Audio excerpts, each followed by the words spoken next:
Hello everyone, and welcome to the weird, scary and horrible parts of humanity. Today we are going to look at the execution of two Australians, which in the mid-1980s engulfed the nation as two of its citizens became political pawns in Malaysia as the country's first citizens executed since Australia's last execution in 1967 with the execution of Ronald Ryan. Ronald Ryan was found guilty of killing prison warder George Hodson during an escape from Pentridge Prison in Coburg, Victoria, with Ryan escaping with bank robber Peter John Walker. Ryan had been sentenced to prison for 8 years for robbing a butcher shop. However, there have been numerous questions regarding Ryan's guilt and if Hodson was indeed killed by a stray bullet during the escape of Ryan and Walker. Brian Geoffrey Shergold Chambers, better known as Geoff, was one of 3 children born to Brian Chambers Sr., a builder, and Sue Chambers, who was a teacher, in 1957 in Perth, Western Australia. Throughout his youth, he frequently got into trouble with police for petty crime. He worked as a plasterer and builder for his dad, but was a seasoned drug smuggler between his native Perth, Western Australia, and the Golden Triangle around Singapore and Malaysia. Between early 1981 and the end of 1983, Chambers had made at least 12 trips to transport heroin into Australia, body packing into condoms, as well as shoving it up his arse. Himself a user, Chambers was only caught once, in 1981, on transit in Singapore, when officers detected 2 vials of personal use heroin. He was only released after bribing officers. He operated under John Asic, who was under Paul Masagi, born Paolo Masagi, a big crime chief in Perth. Masagi was born in 1949 in Sicily and migrated to Australia with his family at the age of 2, first coming to the attention of authorities at the age of 12 and giving up a formal education at the age of 14. He became a crime chief to feed his growing gambling habits. Initially, he ran a small repair shop and sold stolen cars, and then began overseeing the trafficking of drugs from the Golden Triangle using drug mules. John Asic was born in 1945 in Trieste, Italy, before moving to Malta, where his father abandoned him at the age of 11. He became something of a pimp, organising hookups between prostitutes and British sailors based in Malta. However, local authorities caught up to him and he was expelled from the territory, forcing him to hitch a ride to Fremantle, Western Australia on board a passenger ship. He then ended up in Sydney on the east coast of Australia, working for Joseph Borg as a bodyguard who died in 1968 after his car was blown up in Bondi. After being in and out of jail throughout the 1960s in New South Wales, Tasmania and Victoria, he returned to Perth. While in Perth, he was jailed in 1971 for breaking and entering and was then jailed for kidnapping a girl and sent to Fremantle Prison. He then moved to Cooperative in South Australia, where he ran a pimping business. In 1975, he was imprisoned for beating his wife and moved back to Perth, where he became the underdog to Paul Masagi, who in essence was the biggest criminal player in Perth at the time as Perth's heroin kingpin. Chambers was Masari and Asiac's top drug courier. During his second-to-last drug run in early 1983, Chambers travelled to Penang, Malaysia, with 3 other Australian couriers to take 2 kilograms of low-grade heroin back to Australia. However, he was instructed to bury 141.9 grams of low-grade heroin under a tree at Firangi Beach in Penang, Malaysia, to be transported back to Australia at a later date. By this stage, Chambers was a desperate heroin addict. The other drug traffickers were arrested on their return to Perth in a Safeway house, but Chambers managed to escape. They all received sentences in jail of less than 10 years for importing heroin into Australia. Chambers attempted to escape Perth's organised crime scene by moving to Melbourne in Victoria with his girlfriend, herself a drug mule with Chambers, Cheryl Jacobson. Driving drunk near Penang, South Australia, Chambers crashed his car. Chambers was injured while Jacobson was seriously injured, spending several days in a coma before dying on the 20th of May 1983. In her death notice in the Age newspaper, Chambers confessed that he would always love Jacobson.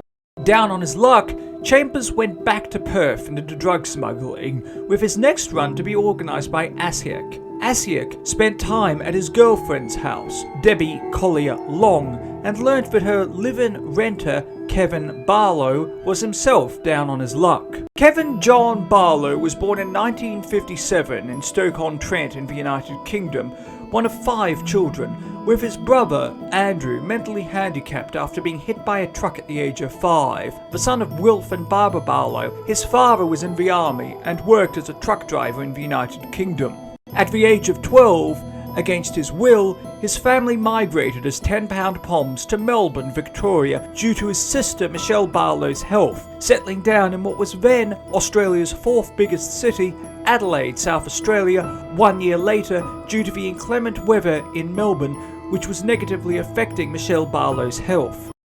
His father took on odd jobs, including working with James Hardie Industries, but due to bad health, ended up living on disability payments, with his parents eventually living in a caravan before living in council housing. Barlow, particularly during his teenage years, became a petty criminal, spending time in juvenile prison, and had the words "I hate cops" tattooed on his arm, which he had done himself as a teenager after being brought back home by police, having committed a petty crime. Despite his parents promising to pay his airfare back to the United Kingdom if he wanted to return at the age of 18, he elected to stay in Australia and took on odd, mostly manual, jobs. He moved to Perth in 1982 to make a fresh start and escape the local South Australian authorities, as well as escape his family and possessive mother.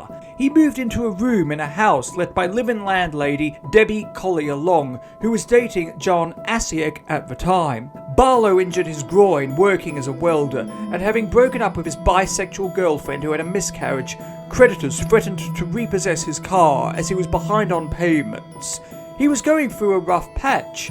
He was additionally unable to work and living on disability payments. He began using weed frequently and drinking heavily. Barlow spent most of his day in his room or at the local bowling alley where they made a bowling ball specific to his hand, with no desire to ever return to Adelaide or work again. Convinced that the job would be a success and offered $6,000, Barlow agreed to undertake his first drug run, seeing it as easy money. Chambers was sent because of his previous experience. He appears to have not known Chambers beforehand, although there was some evidence that they had previously met on a construction site. He called his parents in Adelaide asking for his birth certificate to get an Australian passport, as he had not travelled overseas since moving to Australia. He informed his parents that he was going on holiday to Malaysia to get over the breakup with his girlfriend. Asiak and Barlow openly discussed the drug run in Collier Long's house, with Collier Long's brother-in-law Trevor Lawson learning of it and informing the Australian Federal Police, who informed the National Crime Authority, now the Australian Crime Commission, of the impending drug run. The National Crime Authority always denied tipping off their Malaysian counterparts about the Barlow and Chambers drug run.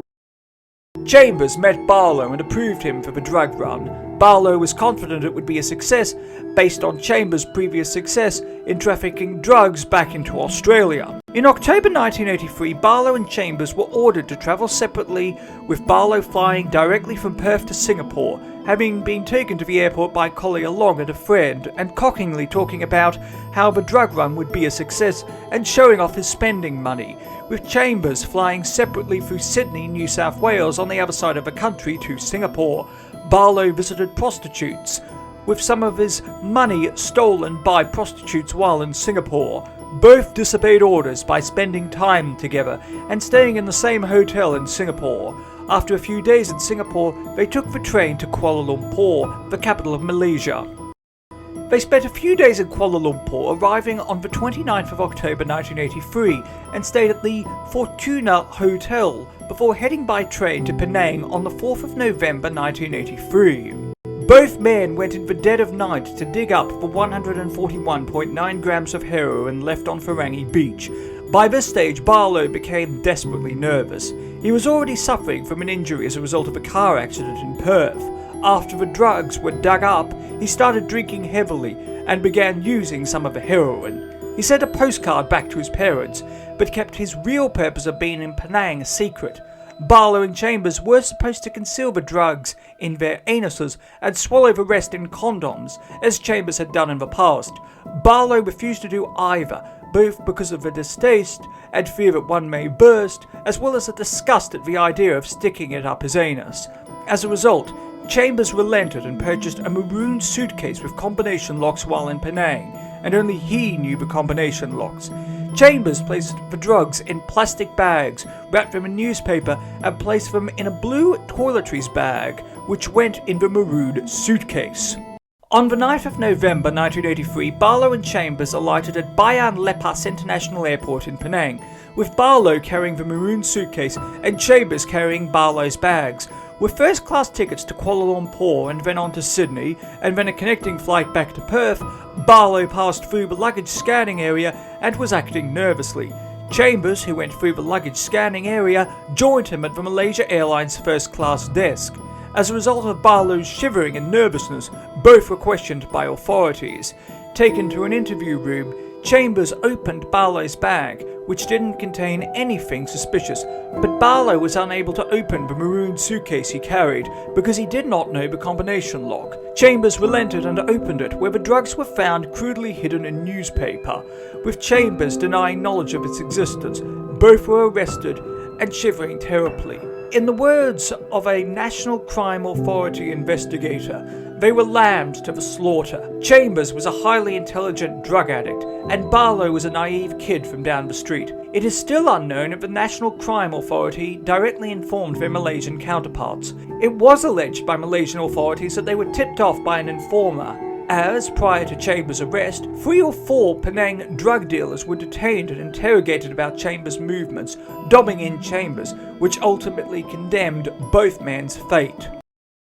Both men were taken to Penang prison, which, while built in 1849 to hold 350 prisoners, held 2,000 prisoners in 1983. Barlow and Chambers were held in a 2x3 metre cell, with 3 other prisoners for 22 hours a day, only let out if none of the prisoners misbehaved. Chambers was well liked in prison, while Barlow had trouble adjusting and was described as a lunatic who was losing it. Both initially got along well with each other and promised not to get their families involved, believing that they could pay off authorities and would soon be sent back to Australia. Indeed, an Australian arrested earlier in 1983 for drug smuggling in Malaysia was sentenced to death before being released shortly thereafter and sent back to Australia on a technicality. The Dangerous Drug Act under Section 39B, implemented in Malaysia on the 14th of April 1983, noted that those in possession of more than 15 grams of heroin would be assumed to be trafficking and would receive the mandatory death sentence. If found guilty, they would be the first Westerners in Malaysia to be executed. Michael McAuliffe, another Australian drug smuggler, described Barlow as having completely lost his sanity while both were imprisoned in Penang. We will explore the case of Michael McAuliffe in a future video, so if you want to learn more about his case, hit that subscribe button and notification bell to be informed of when that video comes out. When meeting with his mother, Barbara Barlow, Barlow attempted to explain that he did not know about the contents of a maroon suitcase and was forced to take the trip, or his girlfriend would leave him. In 1988, Barbara Barlow confessed that she knew he was guilty when she first heard he was arrested in the local newspaper. Ironically, it was during the man's incarceration that the final state in Australia, Western Australia, abolished the death penalty, with the passing of the Acts Amendment Abolition of Capital Punishment Act 1984. However, the last execution in Western Australia of Edward Edgar Cook occurred on the 26th of October 1964 at Fremantle Prison. Cook had murdered 8 individuals and attempted 14 murders between 1959 and 1963. On the 15th of July 1985, the trial of the 2 men started at the High Court of Penang, with Chambers represented by Rasia Rajasangam at a cost of $10,000, forcing the Chambers family to mortgage their house to pay for their son's legal bills.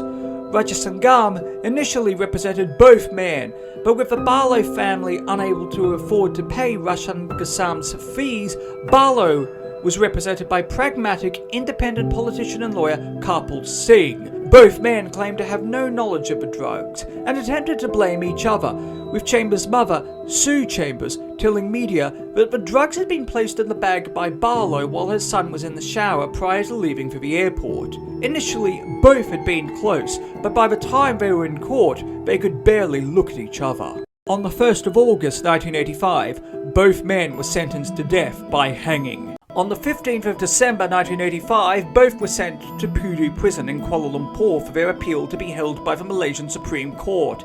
The prison held 6,000 prisoners, with 50 sentenced to death for drug-related crimes. The oversized colonial prison had been built in 1895 to house 700 individuals. Barlow began to be represented by Melbourne barrister Frank Galby, and Chambers was represented by Perth barrister Ron Cannon, in addition to their Malay lawyers, with the appeal starting on the 16th of December 1985.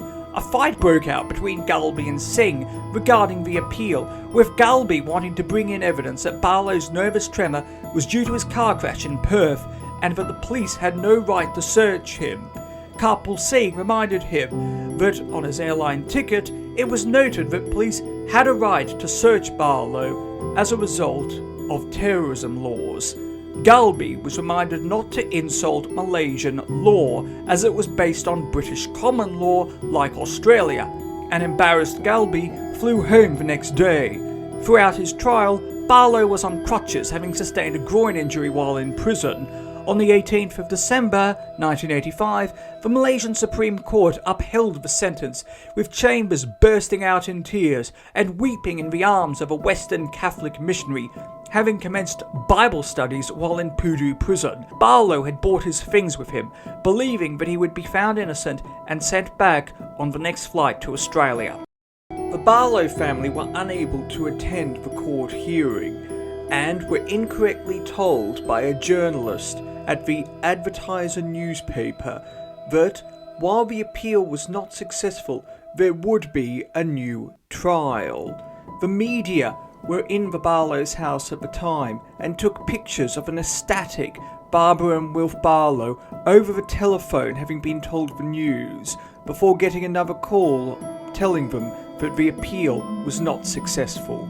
Australian politicians, including Foreign Minister Bill Hayden and Prime Minister Bob Hawke, made desperate pleas for leniency, but to no avail. Due to Barlow's dual citizenship, British Prime Minister Margaret Thatcher also appealed for his life. However, she was far less vocal than her Australian counterpart. The appeals fell on deaf ears, with Malaysian Prime Minister Mahathir Mohamad determined to make an example of the criminal Westerners and dismissing the claim that no one had the right to take another person's life, by stating, "You should tell that to the drug traffickers." In January 1986, Detective Sergeant Carl Mengler of the National Crime Authority met with Barlow, who gave information, which was collaborated by Debbie Collier-Long, about John Asick organising the ill-fated drug run, as well as the role of Paul Masari.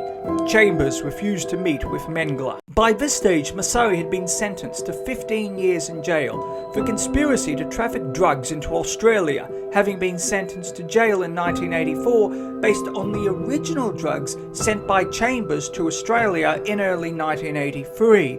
The drug mules that worked with Chambers on this drug run testified during Masari's trial. However, upon Mengler meeting with Masari, despite imploring him to come clean as it could save Chambers and Barlow's lives, Masari scoffed at the idea, laughed and refused to cooperate. Indeed, he was also running a drug operation while in prison. He was never convicted of the drugs to be sent by Barlow and Chambers into Australia.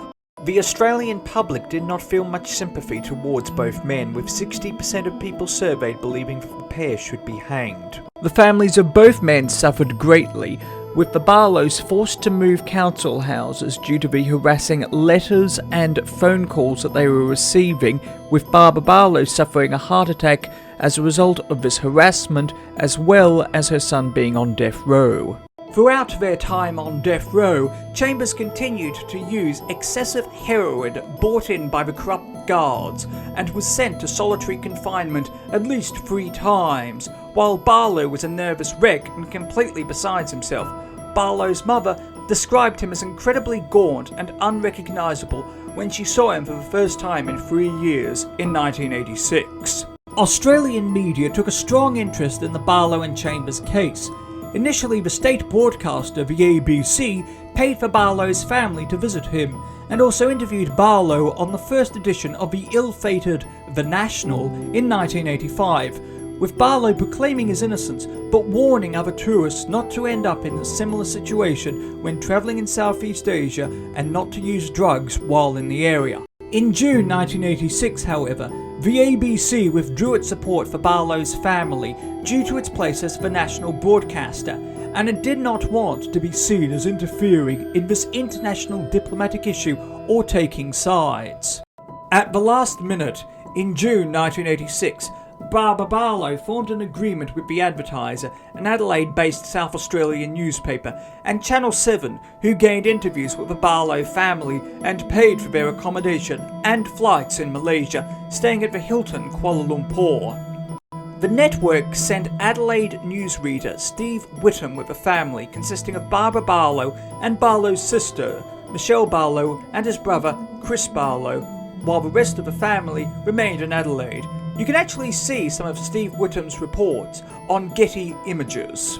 The Chambers family was flown over by the Channel 9 network, with Southeast Asia correspondent Ian McMinn covering the story. Australia's third commercial station, Channel 10, as well as the ABC, sent their own correspondents to Kuala Lumpur, but were unable to interview the families.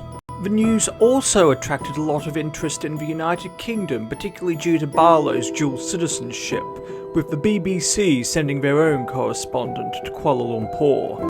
A delay of execution was announced on the 26th of June 1986, however hope was short-lived, with the Penang court revealing on the 4th of July that the death warrant had already been signed and the hearing was merely a formality. The media interest deeply frustrated Malaysian authorities and is believed to have led authorities to hurry up the man's execution while their appeal was ongoing. Indeed, both men had been banned from talking directly to the media since the beginning of 1986. Barlow's mother, who is pictured on the right and in the photograph on the left, is with Sue Chambers, is pictured on the left, prepared a deadly drug cocktail of vodka, whiskey and 75 sleeping pills intended to poison her son to spare him the death penalty, but decided not to give it to him, hoping that a last-minute appeal would work.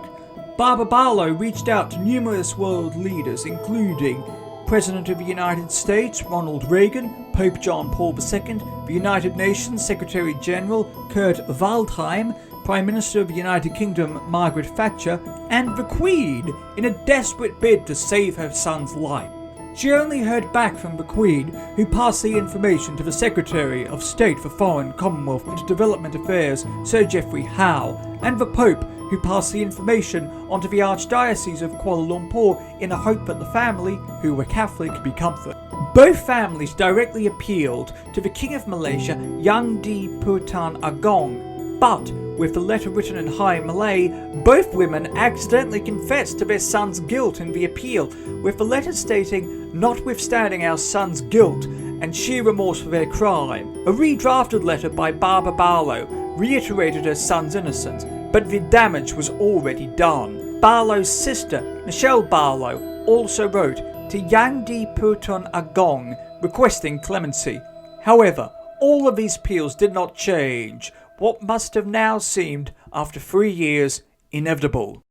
Both individuals were executed on the 7th of July 1986 by Ranjendran Kupasamy in Pudu prison at 5:55 a.m, shortly after morning prayers, with Prime Minister Bob Hawke and Tasmania at the time for the Australian Labor Party conference describing the hangings as barbaric and offering his sympathy to the families. 55 minutes later, the bodies were put on the back of a truck and moved to a hospital mortuary to be collected by the next of kin. Unable to afford the $10,000 cost of repatriating his corpse, $4,000 more than he was offered to undertake the ill-fated drug run, Barlow's family had him cremated. After spending a short amount of time with his body and placing yellow orchids on the coffin, and his sister Michelle Barlow in tears, he was cremated, with his ashes given to a friend in Tasmania who had greatly supported him during his trial. Chambers' body was returned to Perth, where he was buried. Barlow and Chambers were 28 and 29 respectively at the time of their deaths. In June 1988, John Asiak was found guilty of recruiting Barlow and Chambers based on evidence given by Barlow to Detective Sergeant Carl Mengler, as well as that of Collier Long. He was sentenced to 10 years in jail in Perth for conspiracy to import heroin under Barlow and Chambers. He frequently got into fights with prison officials and went on a hunger strike, and was involved in the 1988 Fremantle prison riot, where 5 officers were held hostage while prisoners attempted to escape. He eventually fell in love with a woman who witnessed him at his trial. Released in 1997, he died in February 2010, a free man at the age of 63, having spent a third of his life in jail. But he was never back in jail, or really in that much trouble with the police, after 1997. Paul Masari was released from jail in 1999, but has been in prison for 33 of the last 36 years. In 2016, he was sent back to prison when taken down in a major police sting and pled guilty to 2 Perth drug deals in 2013 and 2014, while importing 361 grams of heroin from Vietnam.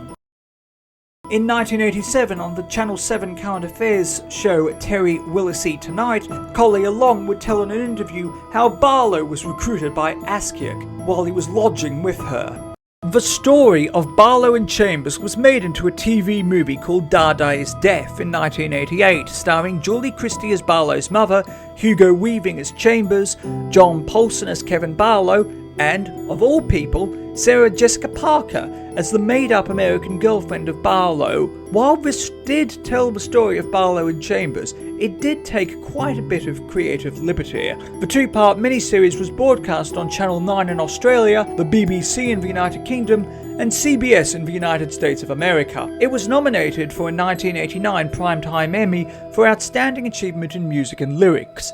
It is on YouTube in its entirety if you want to check it out. Barbara Barlow wrote her own book, A Long Way From Home, a mother's story, which was published in 1988 and used as a basis for Dada's Death. The controversial book, This Little Piggy Stayed Home, Barlow, Chambers and the Mafia, was written by journalist David Williams in 1989 and outlined the pair's connection to Asiak and the Perth Mafia. The book caused much controversy, and following legal threats by the condemned man's families, was never published again. If you can get your hands on it, it is a fascinating read. Thank you for watching. Please do yourself a favour and hit that like and subscribe button and the bell icon to inform you when new videos come out. It helps more than you know, and your support is truly appreciated.